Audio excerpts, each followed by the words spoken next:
और बच्चों, कैसे हो? आज लोक साहित्य की प्रथम इकाई का जो अंतिम भाग है, लोक साहित्य की विशेषताएं, उस पर चर्चा करते हैं। एक छोटा सा शीर्षक है और बहुत आसान सा प्रश्न का उत्तर है कि लोक साहित्य की क्या क्या विशेषताएं होती हैं। लोक साहित्य की विशेषताएं याद करने जैसी चीज़ नहीं है, क्योंकि सामान्य जीवन में हम लोग जीवन से जुड़े हुए हैं, तो हमारे आपके जीवन की जो विशेषता है वही लोक साहित्य की विशेषता भी होती है। तो आइए समझ लेते हैं कि लोक साहित्य की क्या क्या विशेषताएं होती हैं। लोक साहित्य की विशेषताओं की चर्चा करें तो पहली विशेषता होती है कि यह एक मौखिक परंपरा होता है। लोक साहित्य एक मौखिक परंपरा के रूप में प्रयुक्त होता है।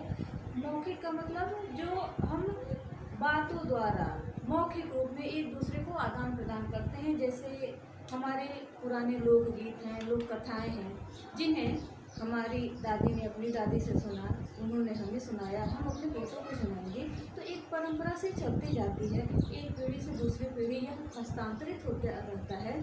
और मौखिक रूप में एक सबसे बड़ी विशेषता ये है कि वो बिल्कुल याद हो जाता है। जिसने जैसे सुनाया उसमें थोड़ा सा अंतर करके हम दूसरे को सुनाते हैं, दूसरा थोड़ा सा अंतर करके तीसरे को सुनाता है, और ये परंपरा लगातार चलती रहती है और ये मौखिक ही चलती चली जाती है। तो एक पहला शीर्षक कि लोक साहित्य मौखिक परंपरा में आगे बढ़ता रहता है। एक दूसरी विशेषता यह है कि इस लोक साहित्य में जो सामान्य जीवन है, जो जनमानस है, उसकी सहज और स्वाभाविक अभिव्यक्ति होती है। सहज का अर्थ है आसानी पूर्वक, और स्वाभाविक मतलब जिसमें कहीं कोई बनावट या कृत्रिमता न हो।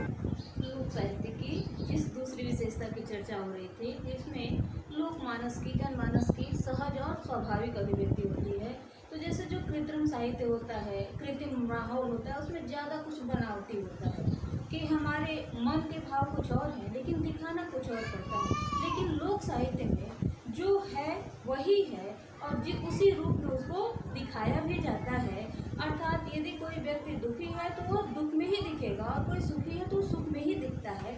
उसमें एक कहानी हो, गीत हो या जो कुछ हो, सब कुछ स्वाभाविक सहज रूप में दिखाई देता रहता है। लोक साहित्य की एक विशेषता ही है कि एक शीर्षक बताने में 2 बार वीडियो कट करना पड़ा। क्या किया जाएगा, यही समाज है। देखिए, तीसरी जो विशेषता है वो है अलिखित। जो पहली विशेषता थी मौखिक परंपरा, ये उससे जुड़ी हुई है। ये जो शिष्ट साहित्य होता है वो कहीं ना कहीं लिखा हुआ होता है, जैसे हमारे वेद हैं, उपनिषद हैं, या फिर आधुनिक भारत के, हिंदी के या विश्व के अन्य देशों के जो साहित्यकार हैं, जो अपनी रचनाओं को लिख करके रखते हैं, संजो करके रखते हैं। और आधुनिक समय में जैसे कि ये वीडियो है, जो डिजिटल टेक्नोलॉजी है, जिसको मतलब हम अपने विचारों को, अपने लेखों को संग्रहित करके रखते हैं।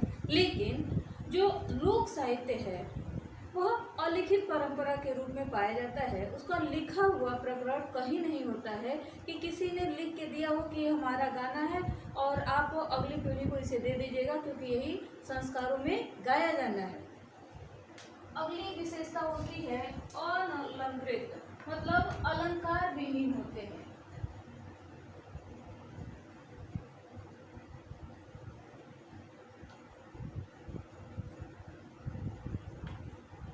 जो लोक साहित्य है वह अलंकार विहीन होता है।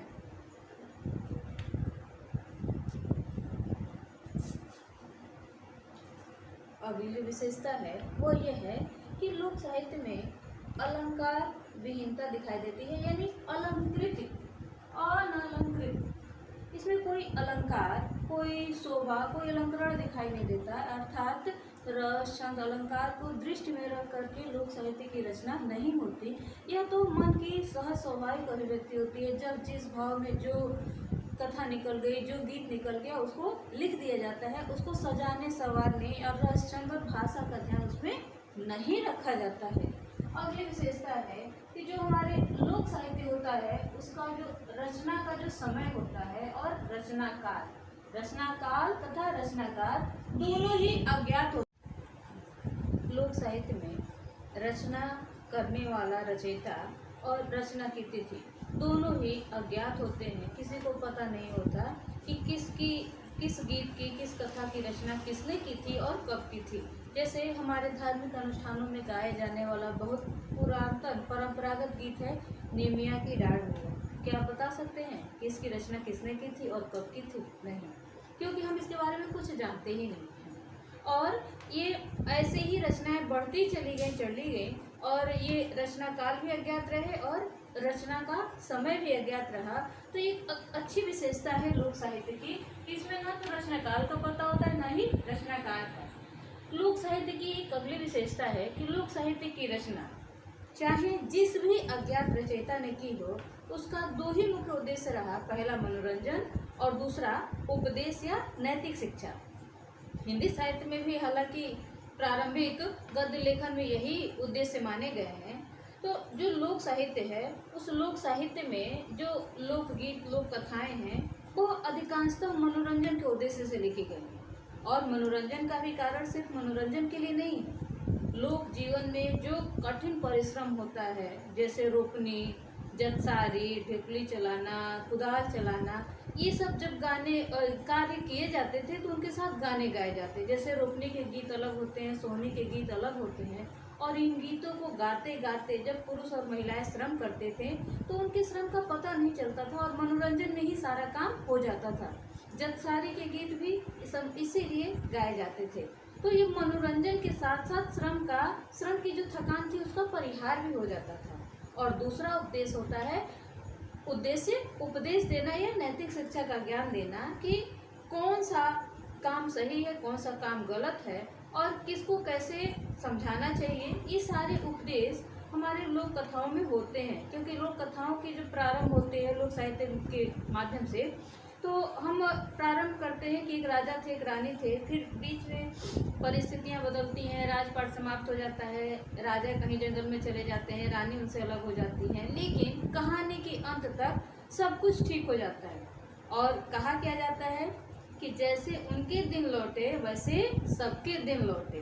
तो एक जो आदर्श है वो हमारे लोक साहित्य की विशेषता है, उसमें हमेशा अच्छे नैतिक बातों को ही बढ़ावा दिया गया है।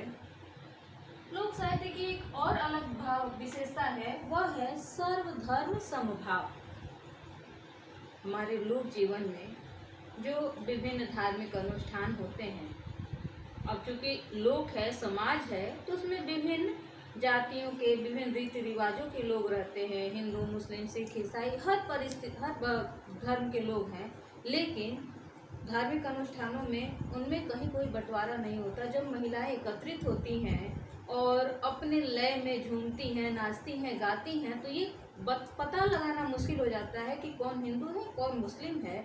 और सभी एक दूसरे के खुशी में खुश होती हैं, एक दूसरे के साथ गाती बजाती हैं। ये जो माहौल होता है वो सर्वधर्म समभाव के भाव को दर्शाता है। ग्रामीण क्षेत्र में जब एक पड़ोसी दूसरे पड़ोसी के सुख दुख में काम आता है तो यह पता लगाना मुश्किल हो जाता है कि उसमें कौन हिंदू और कौन मुसलमान है। ये सारी चीज़ें पढ़े लिखे शहरों के लोग के लिए ही मायने रखती है। देहात में इसका कोई बहुत मतलब नहीं होता है, क्योंकि एक हिंदू का भाई एक मुसलमान होता है और वो भाई कह के ही उसे बुलाता है। तो सर्वधर्म समभाव का जो भाव है वो लोक जीवन में देखने को मिलता है।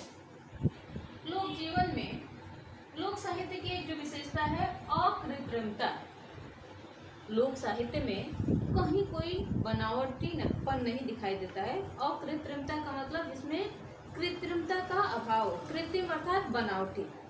लोक साहित्य में जो लोक कथाएं, लोक कहानियां, लोक गाथाएं हैं, उसको जानबूझ करके पैसे कमाने के लिए या उपदेश देने के लिए अथवा मनोरंजन, अपना उद्देश्य पूर्ति करने के लिए या यश प्राप्ति के लिए नहीं लिखा जाता है, क्योंकि रचनाकार तो अज्ञात होता है। तो जब रचनाकार ही अज्ञात है तो पैसा कौन कमाएगा, यश किसको मिलेगा। इसलिए इसमें कोई कृत्रिमता, कोई बनावट नहीं है। जिसके मन में जो भाव आए वह लिखा गया, वह गाया गया और बिल्कुल स्वाभाविक अकृत्रिम रूप में वह आगे बढ़ता चला गया। लोक साहित्य में वह जिस क्षेत्र का भी हो, उस क्षेत्र के रीति रिवाज, धर्म, संस्कार, संस्कृतियाँ, सबका चित्रण अवश्य देखने को मिलता है। इसीलिए बुंदेली क्षेत्र का लोक साहित्य अलग है, राजस्थान का लोक साहित्य अलग है, मध्य प्रदेश का लोक साहित्य अलग है, उत्तर प्रदेश का लोक साहित्य अलग है। सबकी अपनी अलग अलग विशेषताएं हैं, क्योंकि इस लोक साहित्य में उस प्रदेश विशेष या स्थान विशेष का चित्रण अवश्य मिलता है। लोक साहित्य की सबसे बड़ी विशेषता, इन विशेषताओं के अलावा यह है कि इस एक लोक साहित्य की विशेषताओं के वीडियो बनाने में जो आपको बैकग्राउंड की आवाज़ें सुनाई दे रही हैं वो वास्तविक विशेषताएं हैं, क्योंकि लोक में यही होता है, एक व्यक्ति कोई काम कर रहा है तो दूसरा पीछे से आवाज़ जरूर देता है। पीछे क्योंकि आवाज़ें आती जाती रहती हैं तो वो पीछे का बैकग्राउंड बन जाता है, और यह भी लोक साहित्य की एक विशेषता है। उम्मीद है उन आवाज़ों से आपके पढ़ने और समझने में कहीं कोई दिक्कत नहीं आएगी। वीडियो को लाइक और सब्सक्राइब अवश्य करिए और बेल आइकन को जरूर दबाइए। मिलते हैं अगले वीडियो में। धन्यवाद।